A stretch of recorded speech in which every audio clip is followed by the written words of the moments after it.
Abatuuze abali mu kulaajana kuliko Semanda Ismail ne Mukasa Nsubuga nga balumiriza Engineer David Luyimbazi okubba ekibanja kya munnaabwe Mumbejja Sylvia ekisangibwa Bwerenga.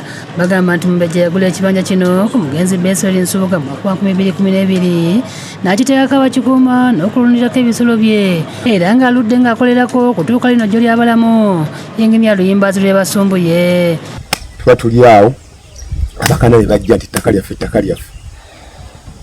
waliwo omulala Beswell najja n'agamba ttaka lyaffe mulyagaza biki agenda okulaba wayitawo ekiseera n'ayita Luyimbazi najja n'agamba nti no ttaka lye yaligula.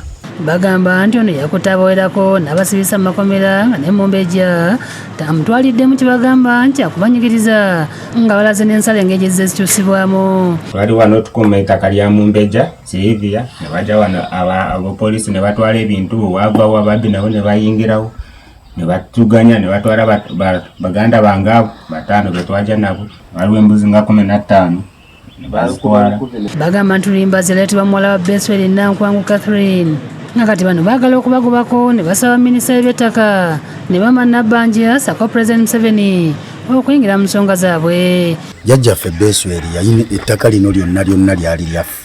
Beswell yamala obudde bungi ng'aguzizza abantu kati ekifo kino yali yakitunda mu kibanja ng'anoonya ssente zakwejjanjaba mu mbeera emu era yakitunda miliyoni z'ensimbi 40 yaguzawo Mumbejja Sylvia ate Nankwangu Catherine ne bbaawe David Luyimbazi bafuukidde ekyalo kino ekizibu. Bannaye batutaase ku mubbi atalina kisa. Engineer Luyimbazi aganya okulabika ku kamera zaffe kyokka ng'atuwadde ebiwandiiko byonna n'ebyapa ebiraga nga bwe yagula ettaka lino ku mugenzi Beswell ng'akyali mulamu mu mwaka gwa 2005 nga lisangibwa ku bbulooka 413 poloti 13,119 e Wakiso. Atutte wa famire y'omugenzi Beswell gye tusanze Namwandu. Omuwala Nankwangu ayogerwako n'adimisweta waabwe ategerekese lya Mukuba Byasi nga bano bonna bakakasizza nti Luyimbazi ye nannyini ttaka omutuufu nti era omugenzi teri muntu mulala gwe yaguza kibanja ku ttaka lino. Era ettaka omwami wange eyo puloti eyo teyaguzaako wa kibanja n'omu.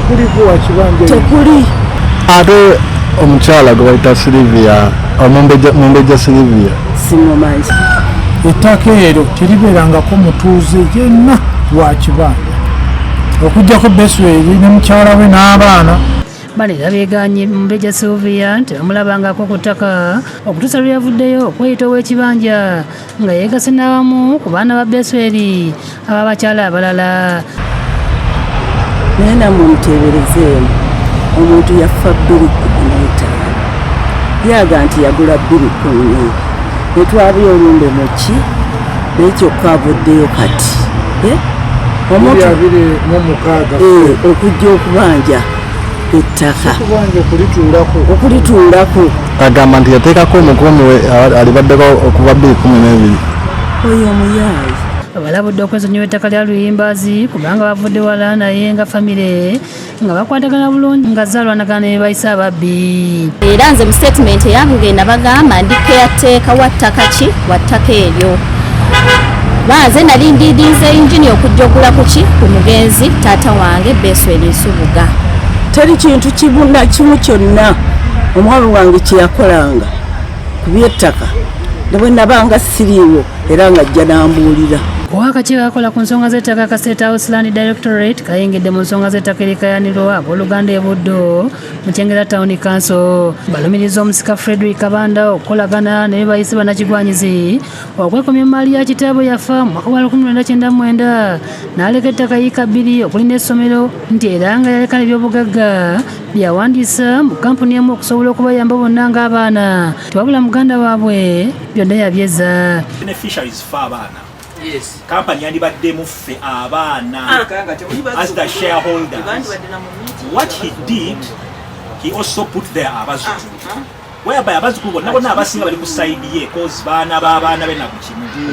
His aim there yali akufunanga namba. Abaana balumiriza omusika nti ettaka okuli essomero yalitunda ku nkola ya liizi okumala emyaka 45 omusimbi gwonna n'agwekomya. 20 something years. Every penny that has been coming out of ebintu bya muzeeyi